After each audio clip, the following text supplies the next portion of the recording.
Dictation गति 100 word पर minute start. महोदय, यहाँ यह उल्लेखनीय है कि शीत युद्ध की समाप्ति व समाधान एशिया की घटनाओं तथा अफगानिस्तान से सोवियत सेना की वापसी से ही हुआ है।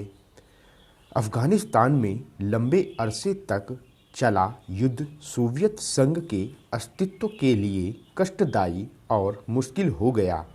इस भयावह युद्ध से सोवियत सेनाओं की वापसी से अनेक घटनाओं ने जन्म लिया, जिनकी परिणति शीत युद्ध की समाप्ति से हुई तथा जिसमें जर्मनी का एकीकरण तथा सोवियत संघ का विघटन शामिल है। संक्षेप में शीत युद्ध का और इस तनाव का एशिया की एकता पर दूरगामी प्रभाव पड़ा। एशिया के सभी देश यह चाहते थे कि क्षेत्र में शांति बनी रहे। चीन और सोवियत संघ का सीमा विवाद, चीन और वियतनाम का झगड़ा और भारत व चीन का सीमा विवाद उस समय की परिस्थितियों को स्पष्ट करता है। इस तरह से पाकिस्तान पूरी तरह से थाईलैंड और फिलीपींस के साथ अमेरिका के खेमे में चला गया था।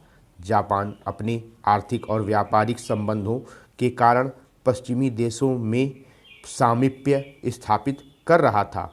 इससे एशिया की एकता को एक नया धक्का लगा है, क्योंकि एशिया के देश अलग अलग खेमों में बट गए थे।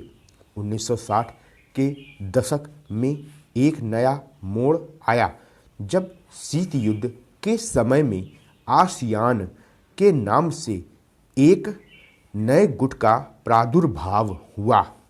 इससे दक्षिणी पूर्वी एशिया के देशों में नए आर्थिक और सुरक्षा संबंधी प्रयास किए गए। इन देशों में सांस्कृतिक एकरूपता की वजह से भी एक नए गुट ने जन्म लिया।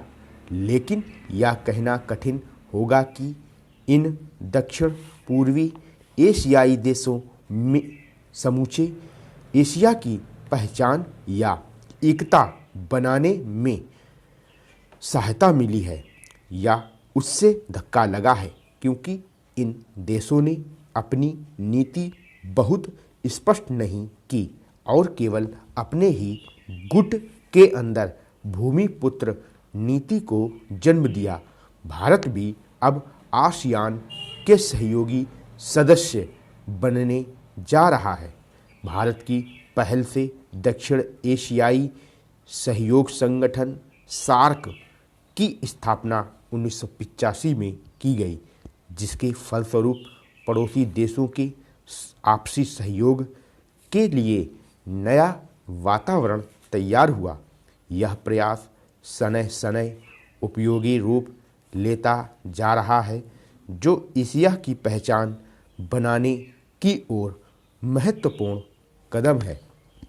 व्यापार, निवेश, तकनीकी ज्ञान, संचार माध्यमों में बढ़ोतरी ने विश्व गांव के विचार को भी पैदा किया। बढ़ते हुए व्यापार, निवेश, संचार एवं विज्ञान की आधुनिक तकनीकों ने पूरी दुनिया में एक दूसरे पर निर्भर रहने के लिए विचारों को जन्म दिया।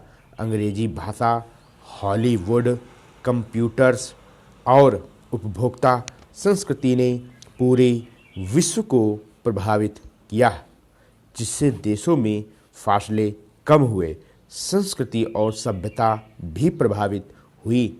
हो सकता है कि इसके अच्छे परिणाम ना हो, ऐसा भी आशंका की जाती है। उदाहरणतः जापान दूसरे महायुद्ध तक अपनी संस्कृति और सभ्यता व संयुक्त परिवार जैसी आधारभूत सामाजिक शून्यताओं को केवल अपनाए हुए नहीं था, बल्कि उससे चिपटा हुआ था। लेकिन जापान जैसे सभ्यता वाले देश भी यूरोप के प्रभाव से बच नहीं सके। स्टॉप।